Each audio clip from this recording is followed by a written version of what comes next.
What about Erling Haaland? By March, he'd scored 6 hat-tricks in all competitions, which is more than every other player in the Premier League combined. My point is, could he be more involved? No, is Pep actually getting the best out of him? I'd say so, yeah. Statman Dave, when will Haaland peak? Haaland will peak at around 27, 28 when he fully fills out into his body. Now moved to Real Madrid. This is where Haaland peaks with Kylian Mbappe up front in a 4-4-2 diamond. Oh, so precise. What a pervert. What a stat pervert you are.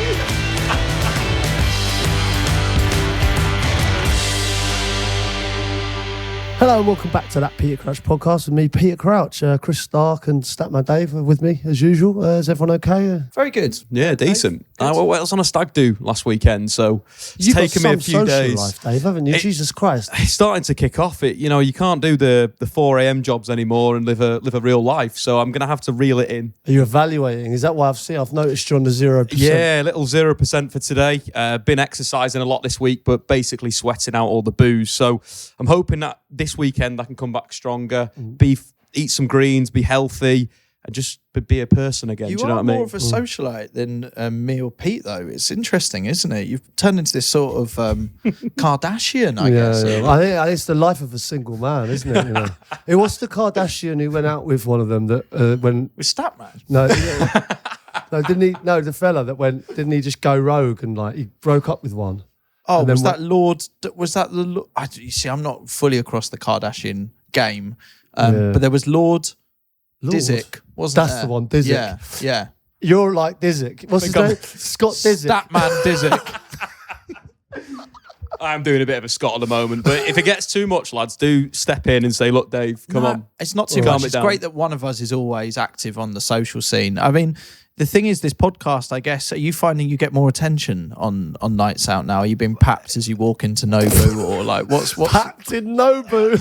What's yeah? Tell us how life's changed since joining the podcast, Dave. It's strange. I need to wear a pair of dark sunglasses and a hat. Obviously, Crouchy's shown us how to do it many times. But sometimes when you just go into a vodka revs in the middle of town and you're expecting nobody to know, it's people coming up, it's photos. It has changed my life, and I've been probably taking that a bit too far, really. It is funny because I told you about Dave coming along to one of a place I was DJing, and it's just funny hearing people go, Statman. Statman. Like, really? It's just a bizarre word to hear being shouted as if it's like. But you are a celebrity in your own field. Like, in all, like, it wasn't just the podcast, was it? Obviously, the stats were big before. Well, Dave's making stats sexy, and I think this is this is an amazing thing because up to now, it's only ever been women who have done that. Carol Vorderman, Rachel Riley, and suddenly Statman Dave's here, and it's like I think there's a real place for you. Especially in 2023, to kind of to make stats sexy for women. For women, yes. So I've been hearing you two guys have been talking to Babe Station to get Dave Station started because we could take this sexiness to a new level. Any updates on that? There is. We've been in touch with actual Babe Station. They have been in touch, and it is a goer.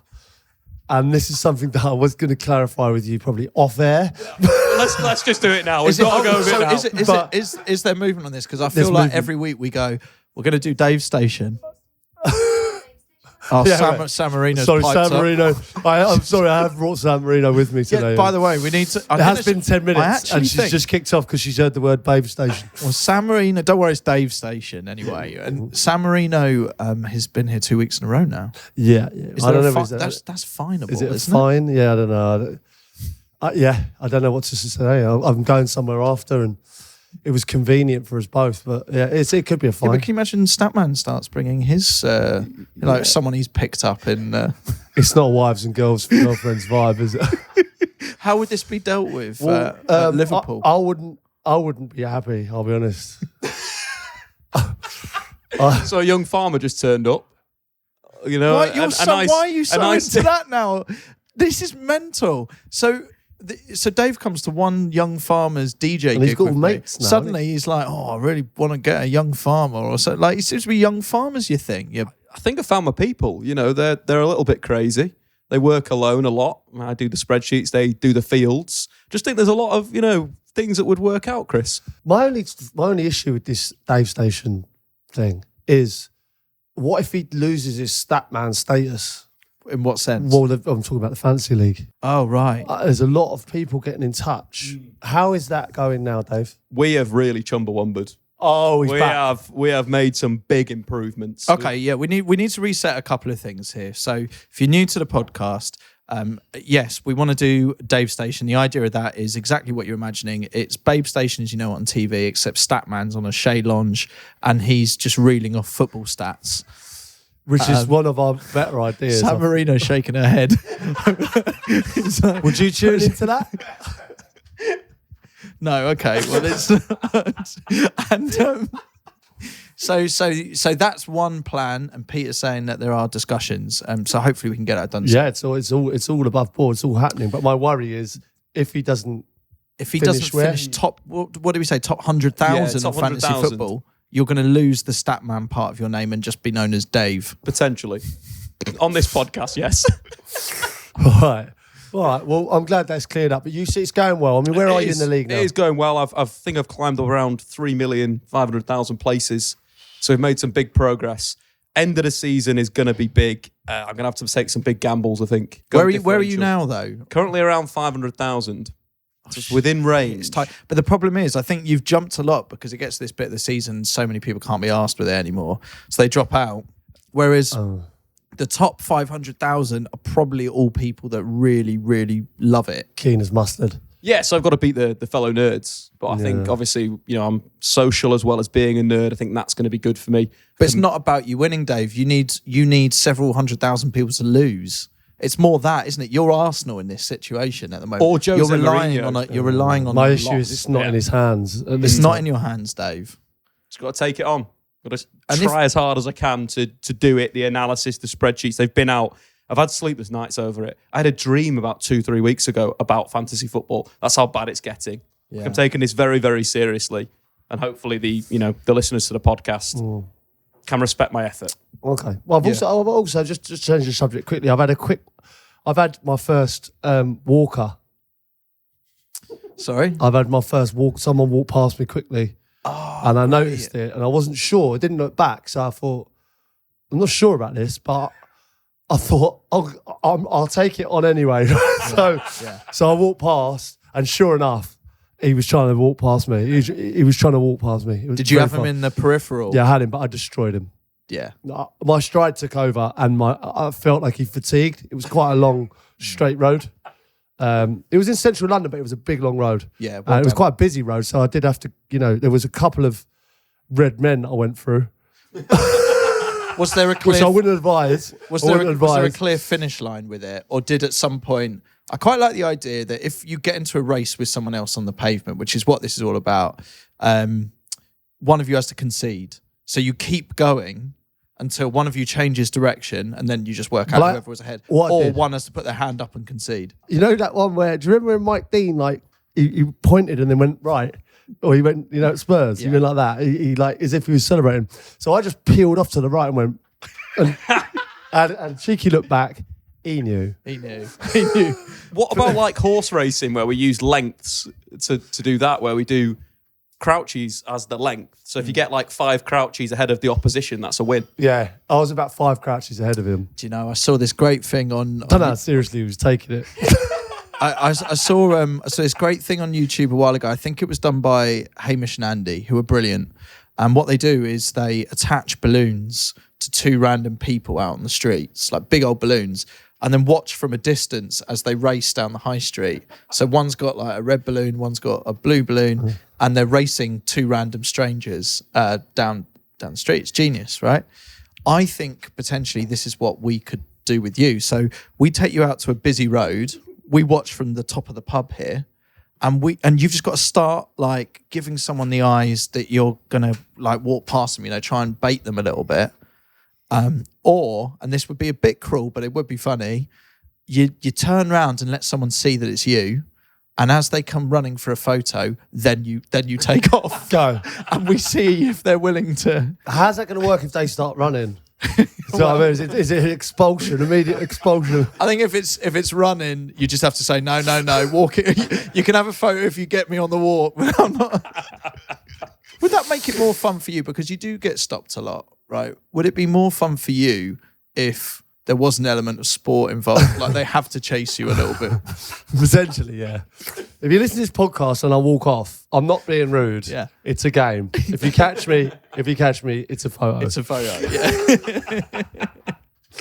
Great. Well, this is what this episode's all about today. I feel like we're going to mop up quite a few things that are ongoing that we've started talking about this series or season of episodes. But also we're pretty much at the end of this football season as well. Yeah, we are. And do you know what?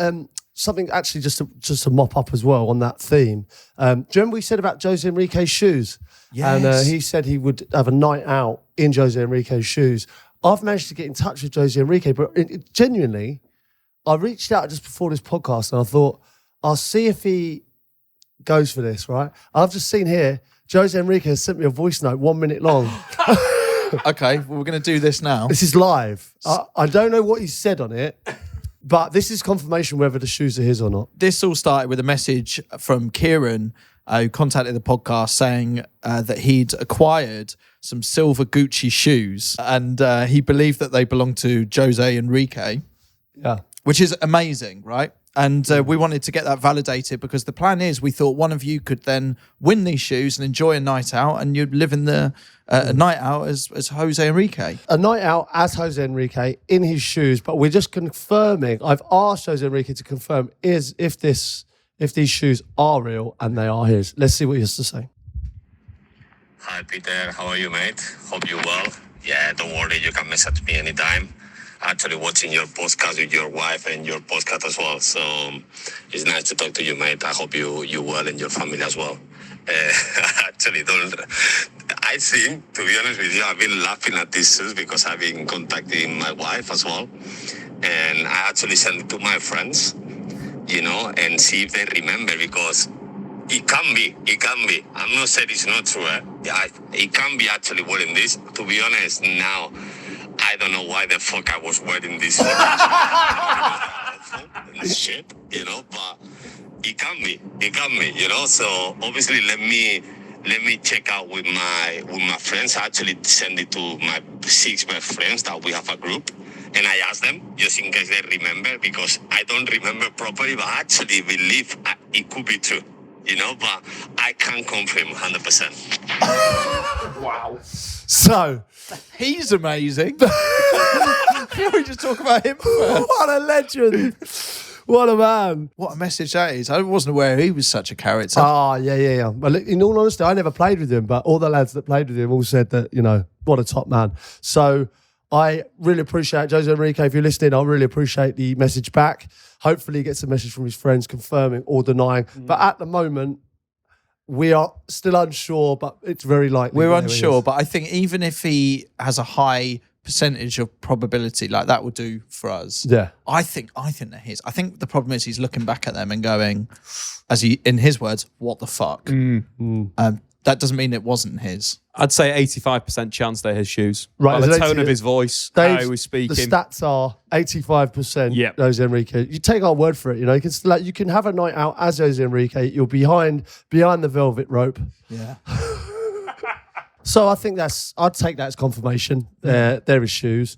And remember, what we want to hear from you is whether or not where do you want to go on a night out as Jose Enrique. We can wear the shoes, you'll get behind the velvet rope, and you'll have the AFC Richmond shirt on, and you'll have the night of your life. Yeah, that's right. We asked that on the last podcast. I think, should we decide on the next one? We've got quite a bit to get through today. So should we roll it into next week? Make a decision on that one? Yeah, definitely. Nice. We'll get your entries in. So, lads, this podcast is basically the season review. This is coming out the 3 days before the end of the season. And what a season it's been. Plenty of Chumbawambas. Yeah. Lots of backstrongers. Some people falling away, some incredible players. Some shithousers. Pancaking. All sorts of stuff. And it's happened across, the great thing is across all football leagues, there's so many different stories we can talk about. I don't know how you boys want to do this or tackle the beast of this football season. Should we go through a few topics? And then I think we did this before, didn't we? I think we should look to do an end of season awards maybe in the next couple of weeks, get into the Samrat and actually get some awards made and get some guest speakers, that kind of thing. Should we suggest some nominees for the Pancake of the Year, the Shithouse of the Year, those types of things? And if the listeners want to get in touch, they can either tweet us or email that Peter Crouch podcast at acast.com. Yeah, we can do it all formally another time. But get involved with anything you think should be like a nomination category or a person or footballer or football team that should be nominated. Should we start with Chumbawambas then? There's been a few this season, hasn't there? Well, yeah. I mean, let me start with Burnley, right? Burnley in the Championship. They lost Dyche, Cornet, Collins, Weghorst, Tarkowski, me. Vincent Kompany come in, sort of, untried and untested in this country. Obviously had management experience elsewhere. But then to come up with games to spare and to play the football that they did, the recruitment, good to see Craig Bellamy back in football. I thought that was a big back stronger. Totally agree. And something not really talked about with that team, which is their shirt sponsor, Classic Football Shirts, who this is going to sound like an advert. It really isn't. I fucking love those guys. And how awesome is it that the one season that they come and get involved, and you've done stuff with them. I have. I've worked with them before. I was a big fan of soccer scene back in the day in Carnaby Street. I used to go up there when I was a kid. My dad, every birthday, my dad would take me up there and get them because you could get random shirts, and that is what.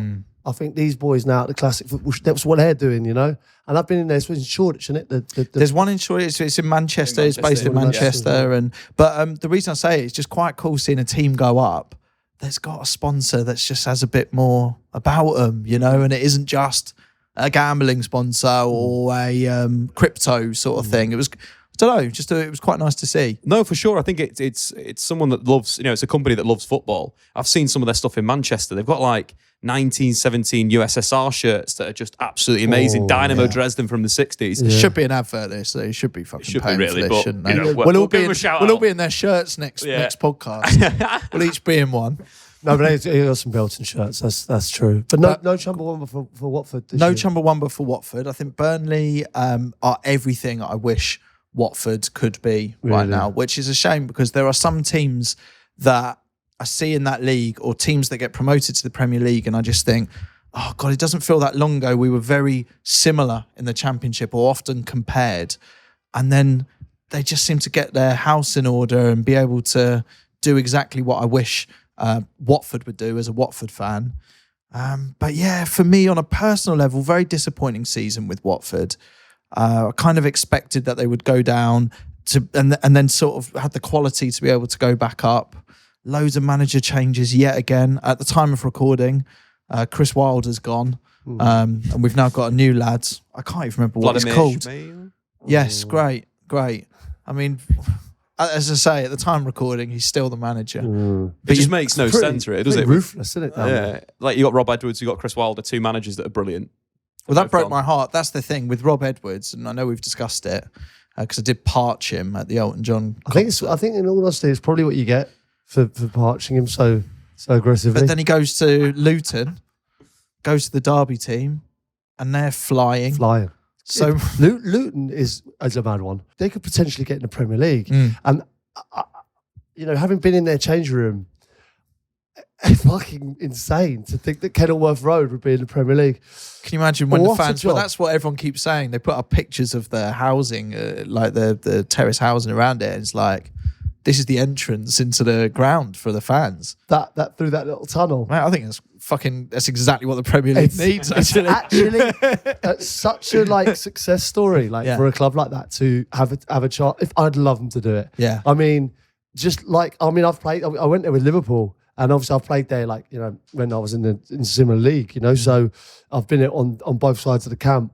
But it would be interesting seeing. It's so hard for me because obviously because they're the Derby team, it's a weird one. Like occasionally I go on a night out in St Albans, which feels like there's a lot of Luton fans on that night out and a lot of Watford fans. So you go and meet a few people, and it's mad the amount of abuse I will get from the Luton fans. Really. But then I spend the whole time with a couple of beers going, I just got to really respect what you've done as a club. And it's hard to talk positively about a Derby team, and I'll probably get a load of heat for this. And this isn't a Luton parching or anything like that. But you've got to be impressed with what they've done there and gone on to do. We did beat them 4-0 earlier in the season, but it's hard to hang that over them now, isn't it? One of my favourite things about that rivalry is when we were in the old pub and there was that little sticker of Elton John pissing on Luton. It was shitting on Luton, I think. Just to be factually correct. It was a good pub. Like, it was good. I've noticed the stickers are around as well. Have you noticed that? We've got to talk about this, yeah. There's one in, what was it? It was a foreign... it was on the Eurostar. On the Eurostar, yeah. That Peter Crouch podcast sticker, which we've never made. We've never made, but we've said we're going to look into that because I think if people do want to stick them around, and I suppose we shouldn't be encouraging it, although Pete, you will, it would be good to provide people with it. But people seem to be making their own, which is great. I think it's incredible because it's the new branding as well. So whoever stuck that sticker, they deserve even more credit. Yeah. The back stronger, the new colours, it's sensational Don't know work. how they've done it. But sticking on the Chumbawamba theme, Marcus Rashford. Must have some stats on him here, Dave, have you? Yeah, so Marcus Rashford, I think, one of the players in the Premier League that has Chumbawamba'd. Last season was awful for him in terms of injuries and fitness. But I tweeted something at the start of the season. This was on August the 7th. When Marcus Rashford's played over 2,000 minutes in a single Premier League season, he's registered 0.6 goals plus assists per 90. Marcus Rashford's always had this talent in a sense of the quality is there, but he just needed to be fit. And I think a lot of people wrote him off at the start. A lot of pundits were going for him. A lot of Manchester United fans were going for him. But I think it's shown his real quality in a sense of Haaland and Mbappe, the two players in all competitions at the moment that have scored more goals than him. He's evolved as a footballer under Ten Hag. Yeah, I think was he on the verge of 30 goals this season? That's some return really for a club that like they've not been. I mean, it's been much better this year, but it's still not. They're still not in the. They're challenging for the title, so to get that amount of goals, they've still got a way to go, Man United. But Rashford really has bounced back stronger. Bounce back stronger. It's bounced back. Yes, Chumbawamba. Bounce back ability, as Ian Dowie said so well. The obviously, like with Chumbawamba, you get knocked down, you get back up again, and I think it is fair with Rashford to say that he was getting a hammering, wasn't he? He's got a lot of stick, didn't he? Yeah. But I don't understand. He got a lot of stick for as if he was taking his eye off the ball, right? But he was helping kids. Do you know what I mean? He's getting a lot of grief. And you think, the fella's helped, loads of kids. He's not taking his eye off the ball. He's doing a cause for good. And he's had a difficult season with injuries. And he's just proved this year that he's still a top player. And he inspires. I think that's the big thing. He inspires, people that need hope. And with his performances, with his work in the community. And he's a role model. He's probably the best young role model in England, in my opinion. And I think with the football side of things, there's a lot of criticism when he wasn't performing that he needs to stick to football. And it's just a load of rubbish because he's done it both this season. It's been his best season in terms of goals plus assists. There's nothing you can say that's bad about him. And again, Crouchy United have been inconsistent this season. He's been very consistent. Another player I'd like to throw out, Trent Alexander-Arnold. This new position, I think, is a Chumbawamba moment for him. Do you? Not quite there yet, but it's just good signs. I think there's lots of good signs in the Premier League since moving to that position. Top for assists, third for chances created, top for through balls, top for touches, top for possession won. Since he's moved to that position, since he's playing this kind of inverted fullback role, Liverpool looks so much better. I think he deserves a lot of credit because again, he was a similar player like Marcus Rashford, English, that got hammered a lot. Trent Alexander-Arnold not being involved in the World Cup, to a bigger point was crazy in my opinion. He's so gifted. Yeah, other nations would build a team around him, I think, Am I the only one who thinks, I don't understand this microscope on him? I'm sure there must be stats that back up why so many people seem to criticise him. But I don't understand when this crept in because, and maybe it's me being a bit naive, my experience of him was, he's fucking class. He's amazing. Then all of a sudden, I'm watching him just getting hammered in commentary and stuff. I'm not saying the same as Rashford, but it's very easy to build up hype about a player being a bit shit. And I'm not totally sure he No. Listen, he's never been shit. He's always been a class act going forward. He's always been, one of the best players in the league. I'd put him as a passer up there with Kevin De Bruyne. Not quite there, but like on a par almost with his passing. He's unbelievable. He can play any kind of pass with his right foot. But defensively, at right back, he's struggled. I think he has given goals away. He has been sloppy at times defensively, as have a lot of the Liverpool defenders this year. It's the nature of being a defensive player, isn't it? You're judged by more mistakes than you are at any other position. It's a bit like when the targets go on a goalkeeper. I always think shit, that's so hard to get out of when everyone starts to, I don't know, just with Trent. And obviously, I think I'm getting the impression I'm in the wrong here. I just didn't really understand where all this sort of buzz around him defensively not being that great came from. Yeah, but I think that all goes away if you play him in midfield. That's the issue. Like that, if you do play him in midfield, eventually I think you can play in there. Not in a hybrid right back position. No, actually in just there. Actually play him in there. If you think about it, right, you've played Harvey Elliott in there. They've had Carvalho in there. They've had the players. Curtis Jones, young players. They're all tried and untested, right? So why can't you play Trent in there and give him a go and like actually play him in midfield and get a solid right back, in, and I genuinely believe that he could be one of the best players in the Premier League in that position. I completely agree with that. I think that the role suits him down to a T. I think it's strange it's not been tried fully this season, but Jurgen will have his reasons, and obviously one of the best tacticians in the world, so we've got to back that. I think the Trent thing in terms of the why people turned on him, I think there was a few high profile games where maybe not everyone that's watching Liverpool every week watches the game and Trent gets done by Vinicius Jr., one of the best players in world football, and then everyone goes, he's actually not very good. But then that's one game or 2 or 3 games, and I feel that changes the agenda. And I think people that know football know that Trent's a sensational player. Like you say, Crouchy, best passer in the Premier League, would be brilliant in midfield. I find it frustrating. I'm a Man United fan. I find it frustrating that he gets hammered so much. Yeah, my issue is like I feel like if he was Brazilian, right, he would be a fixture in the Brazil team. No one would criticise him defensively, and everyone in the Premier League would be trying to sign him. I don't know. We have this thing in England maybe that our top players we always want to bring down a peg or two. Yeah, and I don't know why we do it. It's just something that is ingrained in us. I always remember Rafa van der Vaart saying to me, he couldn't understand the culture in England, and he was like, "I was saying, what do you mean?" And he said, all your best players you want to attack, and I'm like. When I'm thinking about it, like at the time in that England squad, obviously we had, all the players in that England squad. It was like everyone sort of wanted to bring them down a peg or two. And in Holland, I agree. He said in Holland we celebrate our players, and it's like if the Holland how do they do that then? What is the difference? Like how do they? When you say they celebrate the players, do they? No, they just like up. Do they know what do they do differently? Well, that's what I mean. Like I think. For instance, if you saw the England captain on a night out, right, pissed, making mistakes, right, instead of helping him out the door and he's our captain, we've got to look after him, we'll take photos and make him more pissed. Do you know what I mean? We'll take photos and try and beat him up or something. Yeah, yeah. Whereas you go to in America and they would go, oh, he's doing really well. Like let's celebrate. What you go, guy. Yeah, it's like we'll all aspire for that. You know what I mean? We'll the go American dream. Look at this guy. He's doing really well. We go splash bastard. Smashes windows in. Who does he think he is? It's true. That's just something in our makeup. That's what we do. I think Mickey Flanagan said it about the fella with the syrup. When he walks into the pub. And he goes, oh, have a look. He's in America. And he's have a look at the guy with the syrup. And then we'll go, what? He goes, he's got syrup on. Like, why are we not taking the piss? And they all go, well, he's taking positive steps. Yeah. To cure his baldness. And he goes, fucking hell. If you're in England, the fellow with the syrup gets hammered. And maybe that's not solvable and that's just the way it is. And every country's different. That's all good.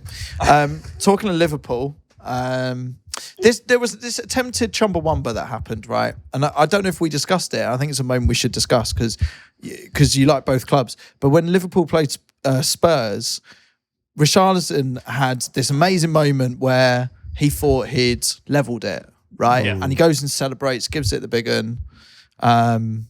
Amazing in a way. Would have been a good Chumbawamba in itself that they got it back. Incredible game. Kind of summed up Liverpool's season to a certain extent. But then a minute later, Liverpool get it back, and the camera, rather than concentrating on the celebration, just went straight to Richarlison. That cameraman's a shithouse. So you've got this like attempted Chumbawamba from Richarlison, and you've got the sort of Chumbawamba of Liverpool in that moment as well. And they have had a weird season. How did you see that? Well, I mean, there was so much going on. I mean, Klopp pulled a hamstring. Oh, he did, because he went out celebrating as well. Klopp ran over and he was shithousing the fourth official, pulled a hamstring, and then the camera went straight into Richarlison's face. And like, bearing in mind, 3 seconds earlier, he had his shirt off, So, an incredible moment of shithousery all over the game. Did Lucas Moura shithouse Richarlison by giving that pass to Diogo Jota? Yes, potentially, but that was horrible, wasn't it? That was horrible. There's always one of those towards the end of the season, though. It's great a slip, games, isn't though. it? I mean, there's so much going on. So much going on. It's been a weird season. It's been really weird, and I think obviously City getting this consistency now, but it did feel like there was a period of time in the Premier League this season which was unusual compared to most seasons, where it was just like anyone could beat anyone. It really felt like that. Yeah, and I know we keep banging on about Chumbawambas, but Arteta, another one, like someone who was getting so much stick last season, to turn it around and turn Arsenal into title contenders, like genuine title contenders from where they were. I've really enjoyed watching Arsenal this season, with like Martinelli, Saka, Odegaard, Jesus, like Ramsdale, friend of the pod. Would you like the song? Well, I don't go to many Arsenal games. London forever. Pardon? You don't know this one? I got to.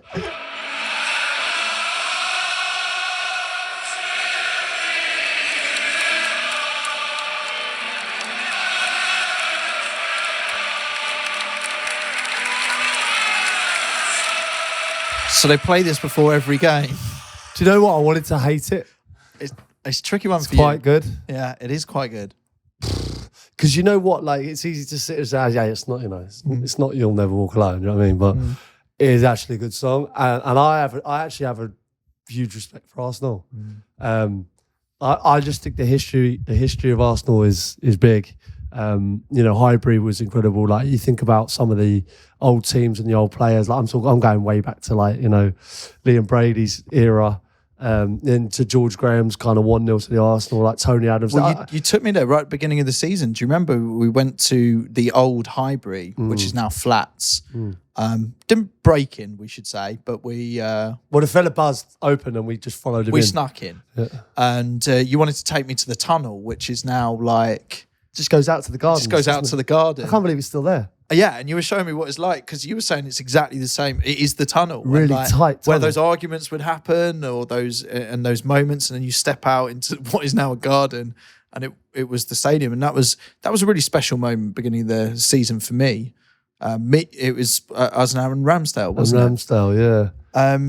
But that's the thing, is like, you look at the identity Arsenal has built up, that song included, and it has been a special season for them, obviously performance-wise, but I think it's more exciting than that is the kind of the culture that now exists there. It's a lot more positive. Yeah, I mean, I think you'll want I think you want a team like Arsenal back. They always had a good, and I grew up sort of hating them, but you have to respect them as a club. So I wanted to hate that song, and I wanted to say I was plastic flags, but you got to remember I've actually got a fantastic history. I think they've changed it well, because there was a big period of Arsenal fans being really toxic that was kind of birthed out of the fan sort of channel era. The Arsenal fan TV of YouTube. Stuff. And I think that is very difficult to get out of, because if a lot of people watch content that's negative about your football club, you're going to go to the game feeling negative. I think the song's good. I think the performances are good. I think there's a new fan group that's set up that looks like they've built the atmosphere a little bit more at Arsenal. But more importantly, they've got a team of young players. They've got the youngest average team in the Premier League with Southampton. Where can they go, Crouchy? Well, I always liked Arteta. Like, he did his coaching badges in Wales, believe it or not, when he was the year before me. And, everyone spoke very highly of him. And I know he goes back, and I think, he's worked with a lot of those assessors and the people that work on the badges out there. They're actually really, really knowledgeable group of people. And I know he goes back, and I think he gives talks and things like that. And I think everyone spoke really, really highly of him. So when I saw him sort of getting a bit of grief last year, I was always sort of in his camp, saying, you know what? No, I think they should stick with him. I think I genuinely thought that he would come good, and he has. And you don't always get them right. I mean, most of them you don't. But with him, there was always something there. I thought he knows what he's doing, and his signings have been spot on. The recruitment's been good. Credit to Arsenal as a club for sticking by him, because we've seen it before.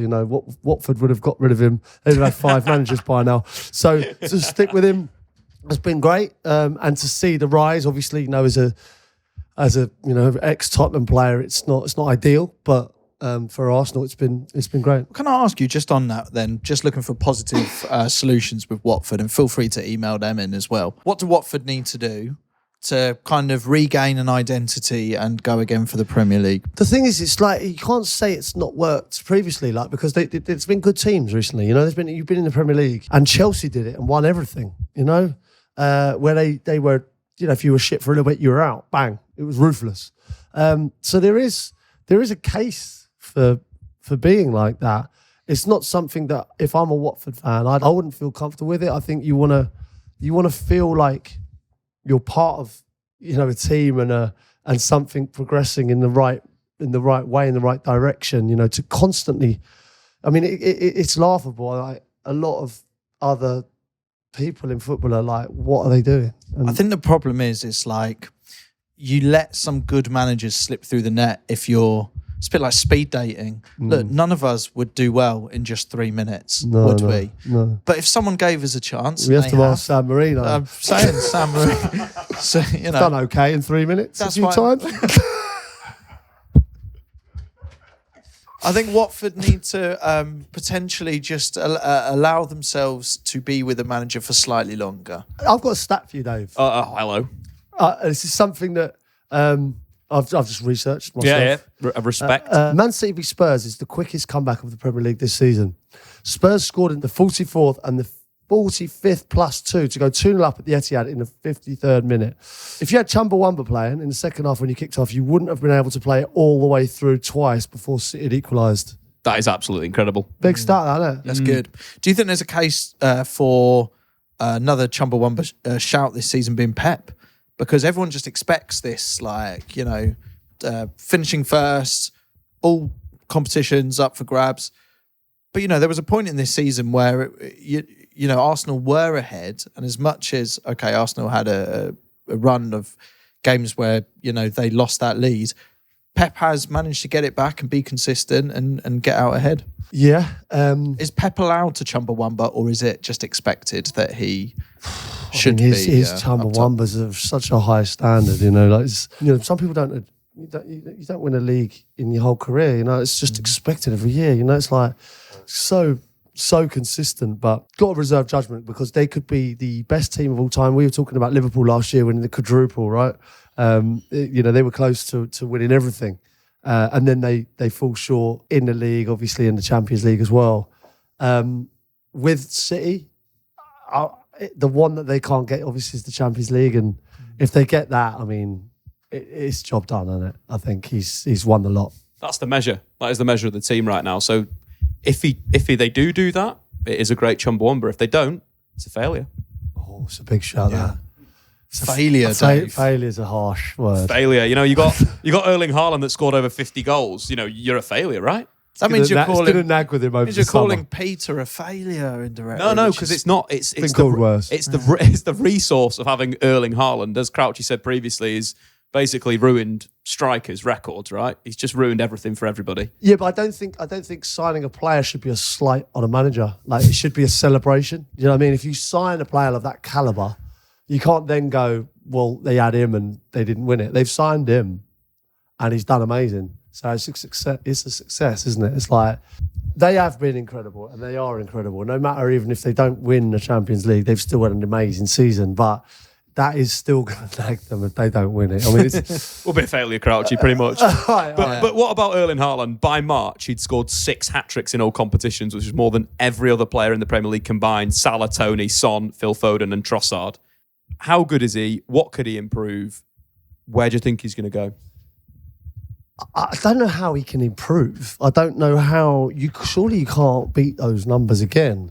As long as he continues to do the same things, then I think he's going to smash every record that we've ever had in any league, in any competition. It looks that good. So I think one thing that you'd look at versus a traditional Pep striker They get on the ball, they turn, they feed, they move the ball on.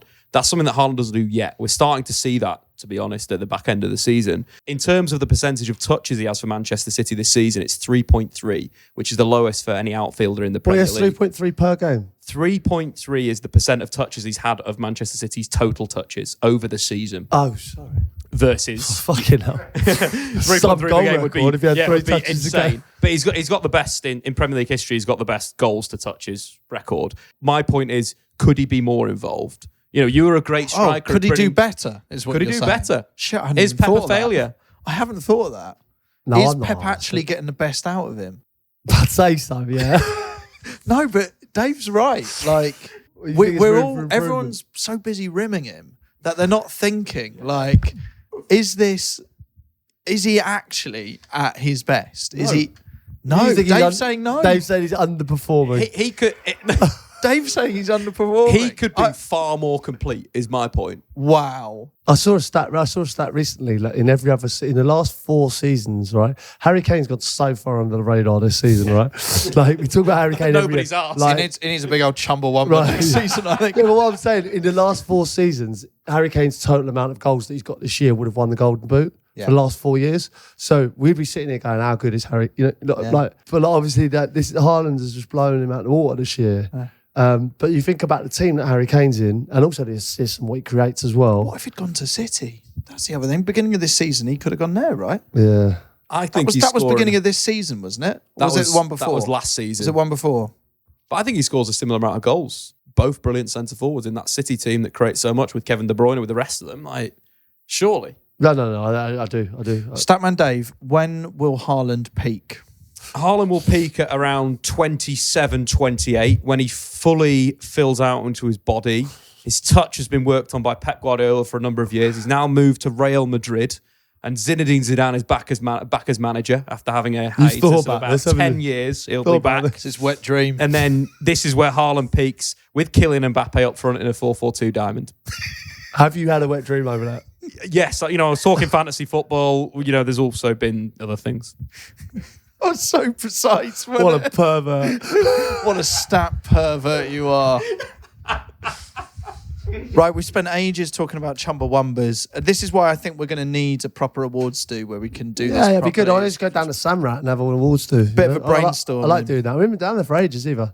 We should talk about some of the shithousery that we've seen this season. Obviously, a massive phrase in this podcast.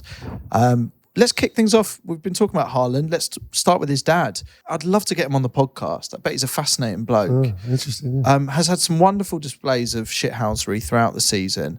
I think largely because he's just enjoying himself and his son's smashing it. Where was he? It was Real Madrid, wasn't it? Real Madrid. There was a report that he was throwing peanuts at the Real Madrid fans and singing songs at them. I saw the video of him being carted off. I didn't see the peanuts thing, but he was waving at them. Yeah, but I think he's come out and said that it was good natured. Okay. And then when City scored, it became less good natured, and then he was escorted out because it was causing trouble. But I mean, I don't know. I mean, it was definitely shithousing. We've got a picture of him here, freeze frame, cupping the ear. I think this is after the goal, Crouchy. That is top shithousery. Yeah, that is.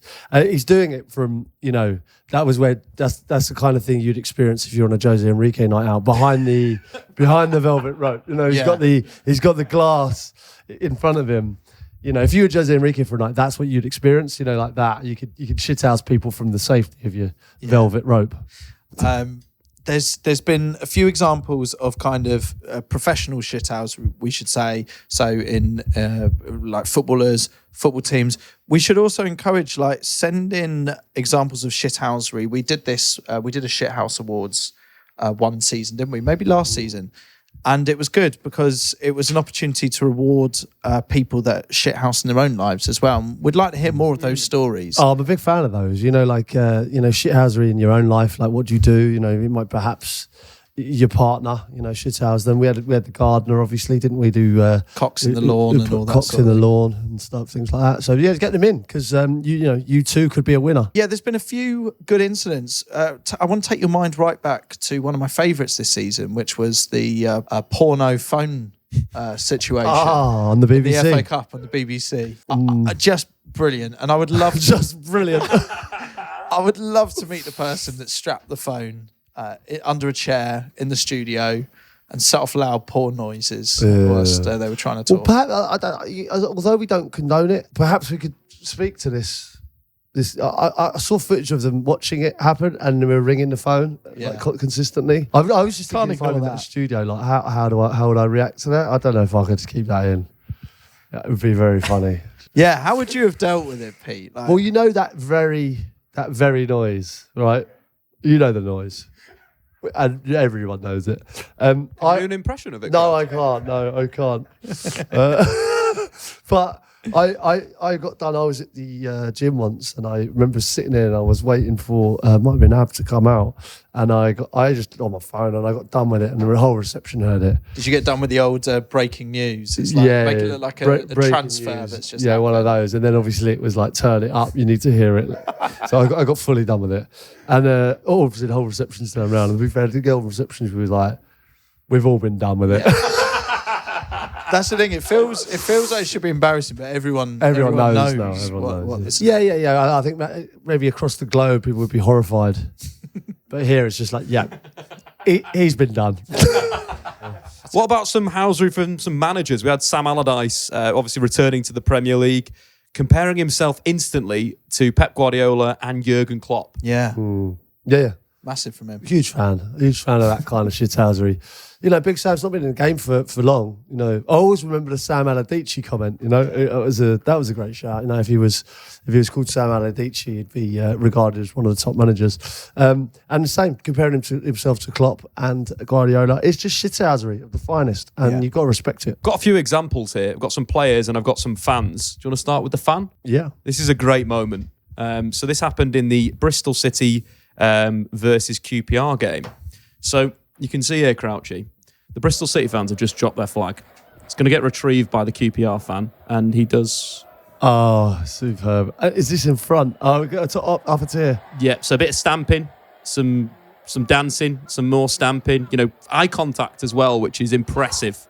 Cup in the ears. Have you seen this? No, this is absolutely incredible. To be fair, this is unbelievable. He's rubbing it on his arse. Who's this guy? Who's this man? Can we get him to the awards? Oh, yeah. Unbelievable scenes. Oh, he's not going to get arrested. No.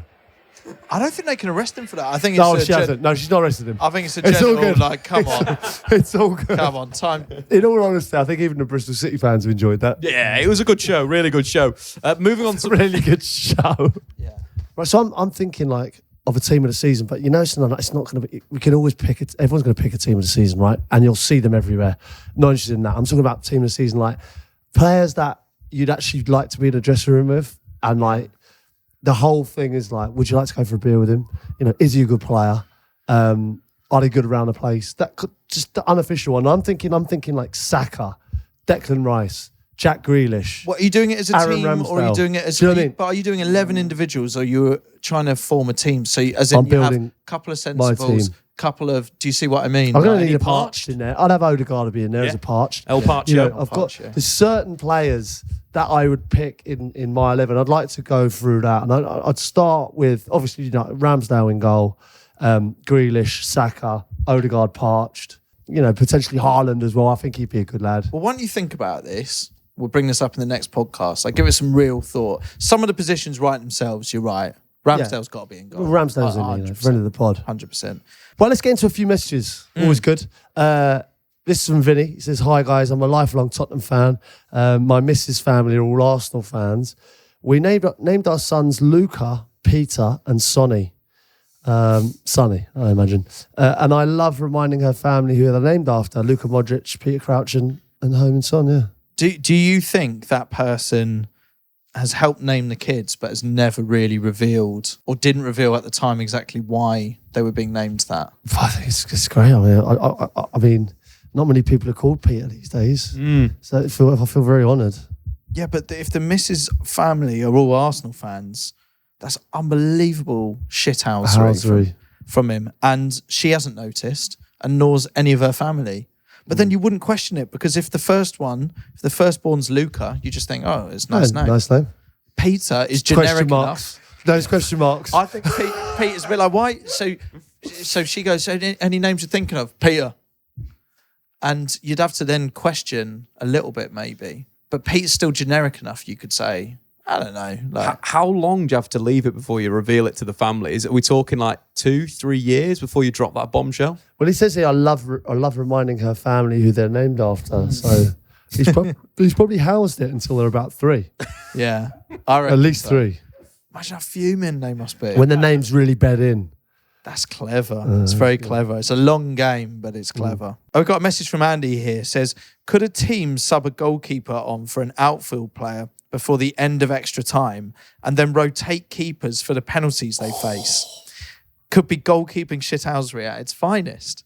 Technically, they have made their sub before the final whistle. And rather than the keeper not knowing who is taking the penalty until they walk up, what if the taker doesn't know who they're facing until they place the ball on the spot? Maybe something Statman Dave can look into as the official rules. So, Do you know the rules on this? I've looked into it. I believe you cannot do that, apart from if you can change a goalkeeper in a penalty shootout if the keeper becomes injured. But you could fake that. You may be able to. First goalkeeper goes down injured. Second one comes down injured. Then you have to bring the first one back. Oh, yeah, he's all right. And then you could continue to do that. But you've got to be feigning it well. It's got to be hamstrings, calves. I've never seen that. I've never seen a goalkeeper get subbed in that instance. So if he's injured, you could so during a shootout, Yeah.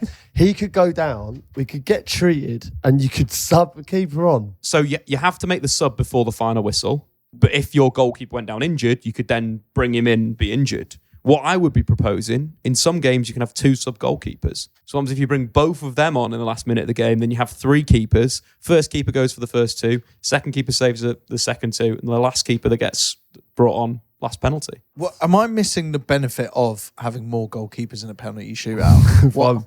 I'm just thinking, if I'm the penalty taker, right, my head is frazzled. All right, I've seen. Maybe that's enough. Yeah, that's what I mean. I've seen 3 different goalkeepers. I've seen 2 goalkeepers before my next penalty save a penalty, and then there's another one. Yeah. Right, I can't be honest with you. I think I'm missing that. I've got one here. I don't know if it's distasteful or not, but I'm not going to lie, it tickled me. So I'm going to say anyway. At the firm where I used to work, we had 2 electricians called Clive. One of the Clives retired and then sadly passed away soon after. This led to the remaining Clive inheriting the nickname Alive Clive. Okay. Yeah, well, He's just makes stating sense. facts. Yes, and it's true. Like, Why are we not laughing at this? because I don't think anyone's sure how to. San Marino's not That's impressed. very sad. Very sad. I didn't know him. Yeah. So I got a message from Mark. Bojan said in an interview that you were the worst DJ at Stoke and the music was shit. Is he right? And what were the go-to tunes before a match? We were struggling, and I wasn't happy with the way the dressing room was going. It was an onus on Drake being the artist of choice, and I wasn't a huge fan of it. So I went the other way, and I was putting tunes on in the dressing room that I was antagonising a bit, and I do regret it a bit. But that's the way I went, and I was just putting Eagles on, Phil Collins. You had a slightly older Rod head Stewart. on it. Good songs. To call you a shit DJ, though, is a bit harsh, No, isn't it? that's hurt a bit. You know, it's each to their own. It's a difficult one being a DJ at a Stoke. football club, especially Stoke. It's yeah. tricky being a DJ You know, in Stoke. Well, you know, one man's, Glenn Whelan is not going to enjoy what Sido Berahino wants to listen to. Tricky one. But then I think you always said it was just the player with the most authority kind of did it. Do you know what I mean? Yeah, Because I suppose I was quite an experienced player. Yeah. And the staff loved it. Yeah. The staff really enjoyed, but I was probably more. It's a bit parched of you. You're going for the manager, were you? Just playing to the manager. I'd probably had more in common at that. I was 37 years old, I had more in common with the staff than I did the players I was playing with by the end. Things move on very quickly, and I realised I was a dinosaur, so I played dinosaur music. We'll keep the questions coming in. As always, slide into the DMs. You can email us peter.crouch@acast.com. We're going to work on this awards thing. I don't know, I feel like there could be a place for inviting a few listeners. Like, we've talked about doing this sort of golden ticket thing. Not loads, because we can't get many people in the Samrat. I think we should look Just into one that. table. 100%. Yeah, we'll have a table of a few listeners, and if you want to get involved, email in, get in touch, or go to the website, because I think we'd love to have a few listeners down. But unless you're a Carl, then you can piss off. But main priorities, we're looking for what we can do with the shoes, with Enrique's shoes. You can have a night out as him and send in nominations for whatever awards you think of could be good for our end of season awards. Shall I run through a few here, Chris? A few suggestions for categories. We've got biggest shithouse, that's got to be in there. The most parched of this season. Most improved player will be a good one. Martinelli, Rashford, Declan Rice, and then pancaker of the year. Great. There's one name that I think might win this one. Kieran Trippier. Oh, I'm sure he would love that as well. Oh, it'd be one of his finest achievements. But anyway, San Marino saying we need to wrap this up, so we're getting the curly finger and we're off. Chumbawamba, everyone. Chumbawamba.